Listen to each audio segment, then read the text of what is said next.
Did you get some Boston baked beans? I'll try it. Yeah, try those Boston baked beans. How candy coated peanuts? Oh, okay. Duh, those things I thought they are were awesome. cinnamon flavored. And they're good for you. No, they're not. It's got peanuts in it. Oh, they're really hard. Yeah. Girls like it that way. Nobody wants a soft peanut. No, I don't like soft peanuts. They're all right. Yeah. Well, I mean, they're peanuts, just candy coated. It's better than just fucking flat out candy. I like regular peanuts. Did you put this in your can? Yeah. Oh. Shit, it's like the real movie theater. I'm talking about, we're brought you here to talk about John Wick 3.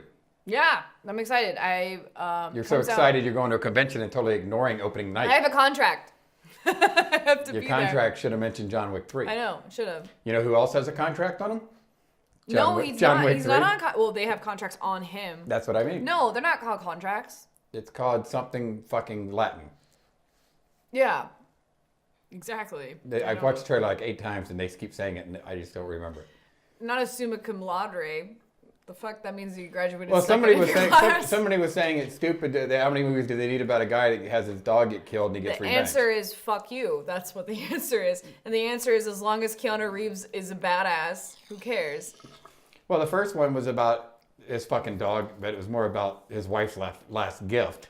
Yeah. Which people forget about. Because even when I saw it said it's they not killed about his the dog anymore. No, the second one. It's never been about the dog. Well, the second one, he went to get his car back. Yeah, he just wants his life back is what he wants. He wants to get the fuck away from it. But then also, the second one was that guy bringing him back in with you owe me, so you got to kill this woman. Exactly.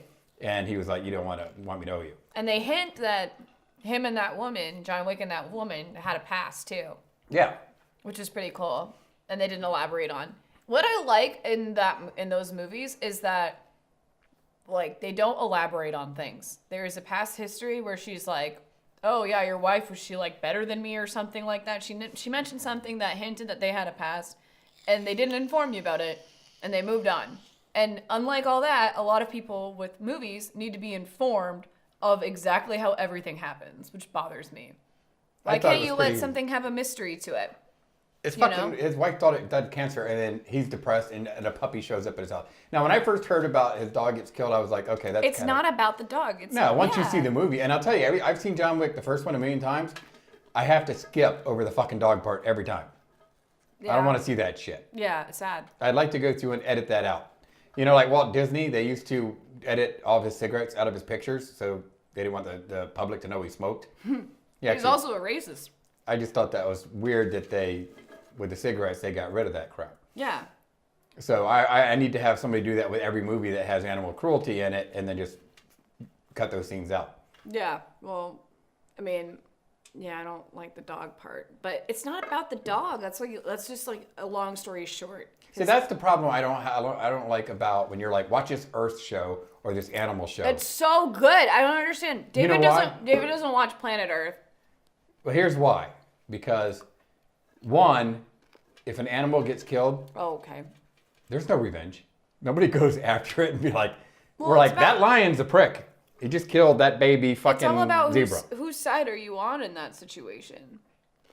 It's when Planet Earth, they'll follow the killer whales, and they'll be like, oh yeah, like they gotta eat. There's a food shortage. They need food. This one just had a baby, and then you love the little baby whale, and you're like, awesome. There's a seal. That baby whale needs that nutrition from its mother. Go get that fucking seal. And then when they kill the seal, you're like, go whale. But then when they kill the seal, you're like, oh, poor seal. But then they'll not all Planet Earth, but then when they showcase the seal family, and then they show that, they got away from the whale, you're like, yay, go seals. Then you're like, that whale gets fucked too. Like, there's no other way around it. But yeah, but they also don't show them taking a piss either. They can't just be like, why would you want to watch them take a piss? But they could be like, and here comes a whale, having just eaten and stomach full and feeling better about himself. Sometimes they do. They don't really have to do that. I mean, you wouldn't have a movie about humans, but let's go out to dinner, and then you see the guy out there hunting something and shooting it and skinning it. I want you to watch it because it's some of the craziest footage I've ever seen. But as soon as you said watch it, I go on fucking Google, and somebody's like, people are complaining because apparently a walrus is on top of a cliff. Yeah, and they fall down. It's depressing. What the fuck do I want to watch Walrus Suicide for? That's not what I want you to watch. Just get past that one. Because I asked you if there's any animal deaths in it, and you're like, no. Yeah, what happens is that global warming for planet Earth, I'm not against global warming. I don't want to get in that conversation. No spoilers. Yeah, no spoilers. The world is fucked. No spoilers. Don't spoil it for me. I want to know later. But with global warming, another side of the argument that you don't hear, you always hear about the polar bears. So, like, the ice caps are melting, the polar bears are swimming constantly, and then they can't find food, and they just get emaciated and swim so much they get fatigued and drown and die. But that's another thing to approach. But with walruses, what you don't know is they're kind of like Mojo. They can't see that well. They can't see that well unless they're underwater. I so think they're they like have slipping island. and falling, thinking that's the edge? So what they're doing is they're looking for icebergs, and they can't find them.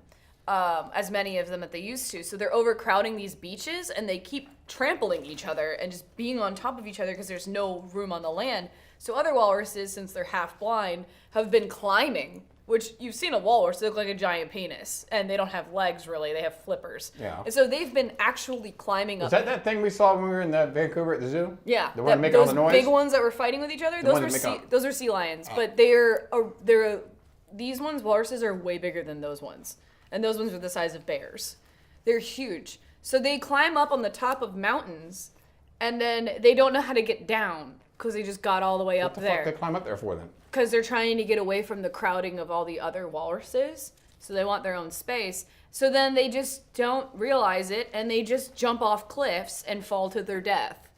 And Are the cliffs that fucking high? Yeah, it's seriously. Are they landing in the water or on other rocks? On the shore or like right on rocks. And it seriously reminded me of the 9/11 documentary when the people are falling down buildings. But they're walruses, so they're like 5 times bigger than people. Well, here's the second fucking problem I have with those shows. Yeah. There's guys filming that. Mm-hmm. If that was me and you filming it. That's not photojournalism. Yeah, but in the back of your mind, you're thinking, I'll be right back. I come back with a big ass trampoline, put that at the bottom of the rocks.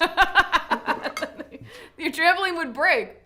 How's it going to break? It wouldn't bounce them. Why not? You gotta get a good one. Way too heavy. You gotta get a good one. It's like as they're like 2 tons. But imagine it when it's like, oh my God, he's getting close to the edge. Oh, here he comes. Right back up. He's gonna fall to his death again. And then no, he might go out in the water or something that time. No. Can you imagine if you bring a trampoline out? You're like, I got an idea. And you put it there like a regular trampoline. And it fucking falls and breaks the trampoline and it just dies anyway. Yeah, that was suck. Wow, good job, David. Here we are in the Arctic, Your and joke, you brought a shitty it trampoline. It didn't work out.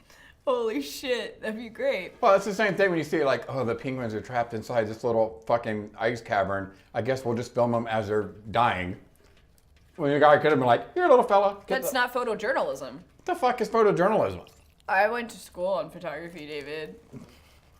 To watch people die? I had to learn about photojournalism in college. So if I saw somebody getting their ass kicked in a park, getting mugged, yeah, and they're like, help, and I'm like, photojournalism, and I just film it? Yeah. That's what reporting the news is. When you affect the situation and you manipulate something, that's no longer photojournalism. That's going to be my new thing whenever you're like, help me with this. I'm just going to bring out my phone and start filming and be like, photojournalism. Well, you don't get any help. The correct terminology for you taking your phone out and filming is world star bitch. That's what you have to say. Which equals the millennial terminology for photojournalism. Well, you saw this new thing. What the fuck is her face? It wasn't Shakira, I don't think. No, the Adriana Taco Grande. Ariana Grande? Yeah. I heard some lawsuit. She's getting fucking, like, asshole paparazzi just show up and harass celebrities anyway because they want the celebrity to freak out and get pissed so they can go, fucking Mark Hamill's having a breakdown. Yeah. And put it in the Inquirer. Well, apparently they can run around and they filmed her or took pictures of her coming out of a store. Well, she had a fucking bag on it that said, like, the name of her album or something. And she sees the picture, so she reposted on fucking Instagram. Yeah. And then the person sues her saying you didn't have my permission to put my picture of you that I took of you inside of coming out of a store on your fucking social media. I heard about this vaguely. But that makes me think, if she can get sued, because somebody else got sued too, and I don't know if it was if they actually got money out of it or what. But that makes me think, so if somebody goes to your page, if I went to your Instagram page and reposted it, can you turn around and sue everybody that reposts your shit? Because that's basically what he did. I'm not. Oh, she did. I don't know.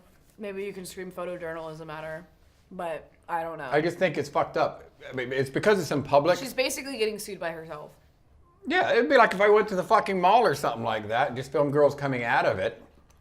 I should be locked up for being a fucking stalker or a fucking pervert. I saw how much that she could potentially be sued for that situation, and not that I know how much is in her bank account, but knowing that she has a lot of money, it was like $2,000 to $25,000. Yeah, but here's the problem with it. If the fucking asshole wins, it's the principle. She's gonna have 500 fucking paparazzis following her around on a regular basis, going, "Don't forget to post." Probably. It's kind of a dick thing. That is a big dick thing.